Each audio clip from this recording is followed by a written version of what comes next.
one of my dearest friends, and we have become such better friends over the years because we have connected so much in the garden and with plants and with nature. Please meet Diana Polcar. Oh my goodness, thank you so much for sitting outside what looks to be like very chilly weather. Y'all, we met several years ago. We're both military spouses, and our lives have, just like a chain, have come in and out in passing. And we were so lucky to actually spend about 6 months together, though Corona hit. Oh, COVID. And we could not do nearly the list of things we wanted to do. But the time we got to spend together was so much fun. We sat on the porch. We let the kids play very, very distantly outside, and we just had so much fun catching up and talking plants. So Diane, I'm going to let you talk about how you became interested in gardening and just get the ball rolling. Well, thanks for that introduction, Amber. I'm so happy to be here with y'all today. We're out here in the garden. As you can see, it's a pretty cloudy, yucky, rainy, and chilly day here in central Arkansas, but it's still a great day to be out in the garden. Gardening has been a part of me for my entire life. It's a part of my identity. It's a part of my lifestyle. It's a skill that I am insanely proud of. It's a hobby that I enjoy, a gift that I want to share with my friends, my family, my neighbors, and everybody watching out there. We are a military family, and being a gardener has helped me gain a better appreciation for all the places that we've lived, 7 to be exact, over the past 16 years, but who's counting, right?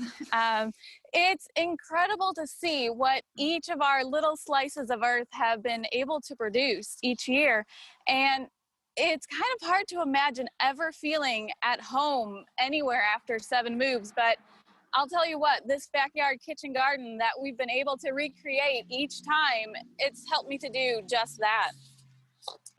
For me, gardening is a way to connect with nature. It's a place of quiet and solitude. It's my therapy. It's a no whining zone. It's my creative outlet, a stress reliever, an opportunity to get back to my science roots, and hands down, top priority, it's a place for me to grow healthy food for my family. And what it isn't, for me, it's not a chore. I just tremendously enjoy being out here in the garden. It's hard work, but it's enjoyable work. I try and start my morning out here in the garden. You know, I walk around, I've got a cup of tea in my hand. I look for, things to pick, to harvest. I look for bugs, whether they're good or bad.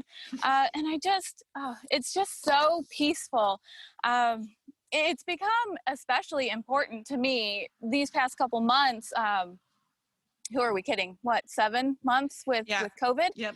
And I don't know, it's just this feeling of peace. I come out here.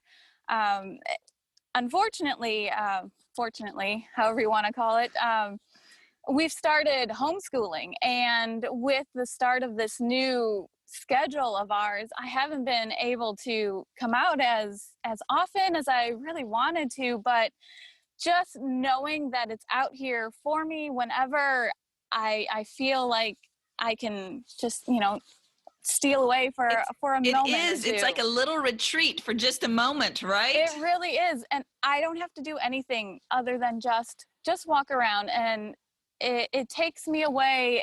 I just breathe a sigh of relief, and I just really enjoy those quiet moments of just me and my flowers and the plants that are out there.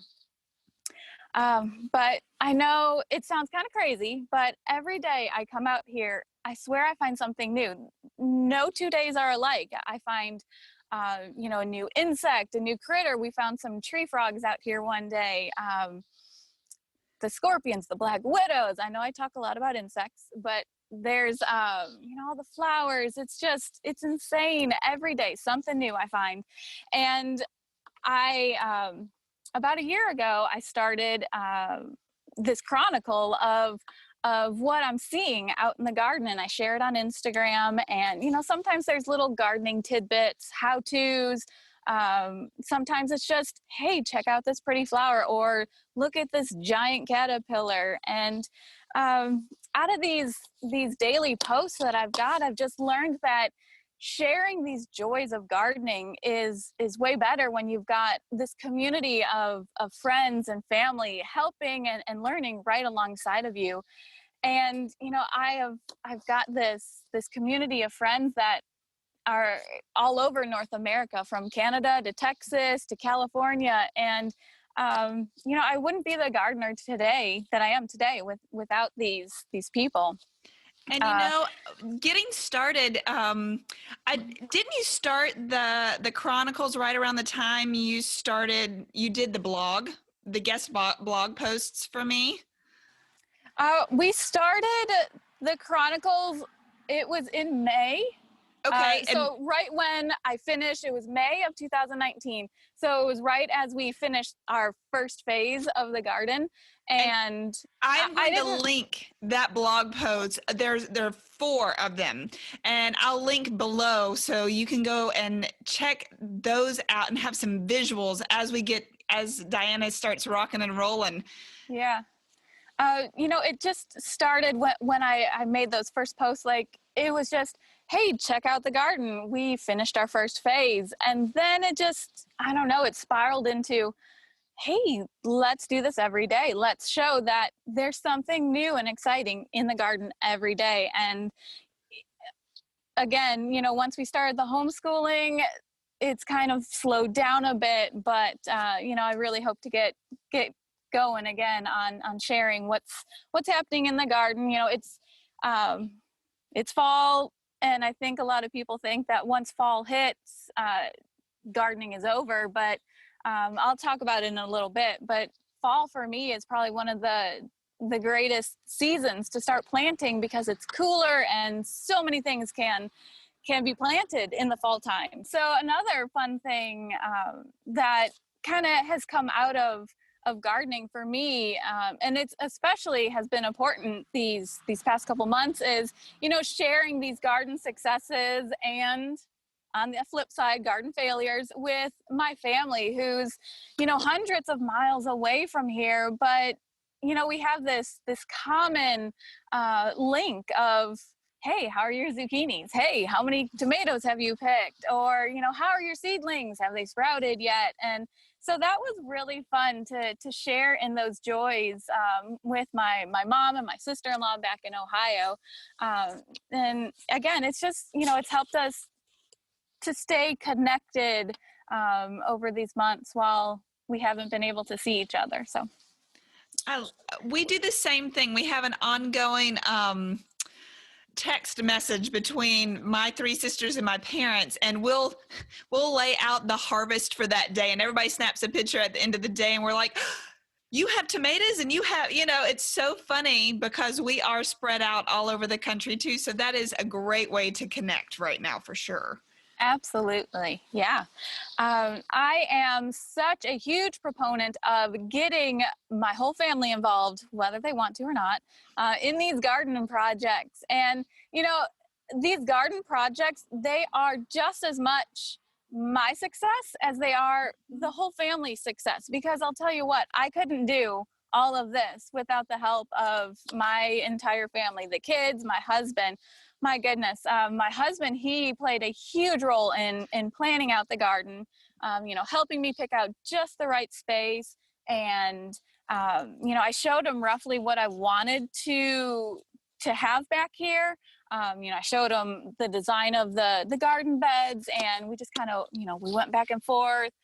What size board should we use? How big should the boxes be? How many boxes? Which way should we orient the boxes? And, I was the one who was pricing the materials and sourcing them, and he picked them up in the truck. We had to rent a bunch of power tools because there was a huge patio, like concrete patio back there. And so he got out a jackhammer, he rented a jackhammer and got that torn up and out of here. And it's hard to believe that, I guess it's almost 2 years now, there was concrete back there. So It's crazy. But again, I'd never be able to do any of this without his help. And, you know, he keeps me straight. He helps to, you know, take my crazy ideas and just kind of bring them in so they're not so unrealistic. And isn't that fun though? How, you know, as spouses, we follow our husbands around, right, to each base. So it's almost like that's how they know they can push back into us too, kind of breathe life into our passions and our excitement and sharing that. So I love that about any and it doesn't have to be military, but any family that moves a lot, that the working together of the partnership right there. Absolutely. It's so much. And you know what? You're really figuring things out together in the garden, and that is super exciting, I think. Yep. I mean, the planting part does not interest my husband very much, but it's the building, it's the power tools, it's the dump trailers and all that that excites him. And then, you know, I have 3 kids, and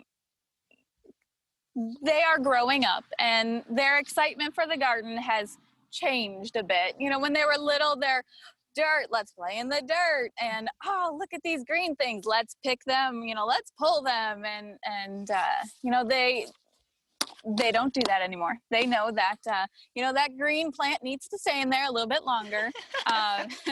But my oldest, he loves to help my husband with the building part. And then my daughter, she loves to help me plan and pick out the seeds that we're going to grow. And she helps me plant. And then my little one, he still loves to play in the dirt. So, I mean, I need a hole dug. He's my man.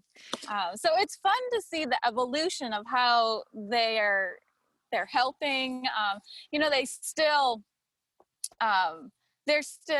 you know, helping me harvest. They help me decide, what do we do with this harvest? What would you like to make with it as well? And I think that's a huge learning curve. I mean, you just have 3 very different personalities of children. Oh yeah, absolutely. And so every time you go out to the garden, it's not just about teaching them about this plant. They get to take their personalities, what they enjoy about the project, and work on that skill while you're right there with them. So right. A garden is a huge teaching tool, and it doesn't just have to be about nature. And right. soil. It's amazing how many lifelong skills my children are learning with the garden. You know, they're learning teamwork. They're learning how to be patient. They're learning how to care for living things. They're learning the life cycle of a plant from seed to fruit set. And you know, my kids know where food comes from. It doesn't just come from the grocery store shelves. So I love that I am able to give them this opportunity to experience this. Absolutely. And hopefully, I mean, cross your fingers, hopefully they will take these skills and one day be growing their own food as well. That a great goal for any garden. And take the lessons. Absolutely. And I feel the most incredible sense of accomplishment when I can bring in a giant bowl full of, you know, homegrown tomatoes or cucumbers or zucchinis. I mean, there is no greater feeling than, hey guys, look at this. Let's eat these cucumbers for lunch. I mean, it's crazy. And, you know, I know a lot of people kind of, not laugh, but, you know, when I say, hey, I'm growing purple Brussels sprouts, or we've got white zucchini, or not white eggplant, sorry. They're like, oh, that's interesting. But I always kind of gravitate towards the more unique things that you can't really find at the grocery store, because why not, right? I mean, it's not going to cost us anything but, you know, the price of a packet of seeds. So it's fun. And you know what? When you can't travel all the time, the military does put a lot of restrictions on us as families. So it's almost like you're creating your own world out there.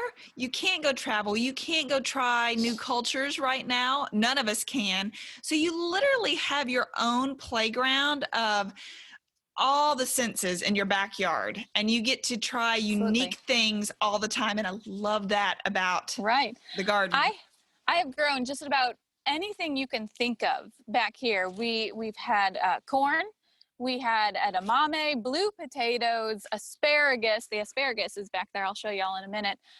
Brussels sprouts. And I mean, I grew it back here in these garden beds, and it's fun to experiment with the unique. And it's an incredible conversation starter too. Like, hey, I grew cucamelons. Well, what are cucamelons? Well, here, let me show you. And, you know, a great learning and teaching moment. So gardening isn't just for the warmest part of the season, which I think that might kind of shock some people. I feel like a lot of people, they only grow from, you know, May to August or September. But what I've been working on is just trying to extend my season, my growing season, and pushing those limits. And, you know, living here in Central Arkansas, we have a very long growing season. It's roughly 200 days. And I mean, what do you do for the rest of the year? Last year I had leafy greens, spinach, kale, lettuces all winter long. It took a little bit of ingenuity to get them to grow all year long. However, I did it. And I mean, it was just this proud moment of, wow, I grew stuff all winter long. It was a great moment. I just got ours planted, our leafy greens here, and I am so excited to see, you know, first year somewhere, it's always hard knowing what, I know this is your second year, so I'm sure you've made great notes, you know what to expect, frost, to when spring really hits again. And I unfortunately am behind the curve there. So I'm excited to see if I can get maybe 2 plantings in, or, you know, do I need to tint them? I'm excited to experience my faux winter. Exactly. We don't have winter here. Right. Our 3 days of winter. Yes. But, you know, it still gets cold. We still have frosts. We still, you know, we might get a day of snow or ice. So plants need to get protected. I had 2 different ways of protecting the plants last year. One, you know, we had a built structure, and the other one I just used some PVC pipe and some plastic, and you know, they both worked. One was a whole lot easier to maintain than the other one, but they both worked. So, you know, you just so which one was your preference, the built one and not the PVC? Yeah. It was, because it has some zippered flaps, and I could tie them up on sunny days. Whereas the plastic wrap and the PVC pipe, it gets really windy here. So I had to staple them into the ground. And then I also had to put rocks on the plastic so the plastic wouldn't fly away. Because, I mean, if I didn't put those rocks down, the wind just got right up underneath the plastic. And that little bit of an investment, yes, though it is an investment up front, makes it more enjoyable when you're out there. And I'm always a component of, you know, get good products that make the job or task enjoyable. You will do it more often if you're enjoying it. Yep. Absolutely. Yep. It is an investment up front. However, I feel like this pre-built tent will it'll last us years, and we will certainly get our money's worth. I already feel like even after one season, I've already gotten my money's worth, because I was able, like I said, to have, you know, spinach all winter long. I had beautiful broccoli in the springtime, no bugs on it. And you know, you can't say that about broccoli very often, because we have a lot of bugs here in Arkansas. So if it's wide open, those bugs are going to get right to it.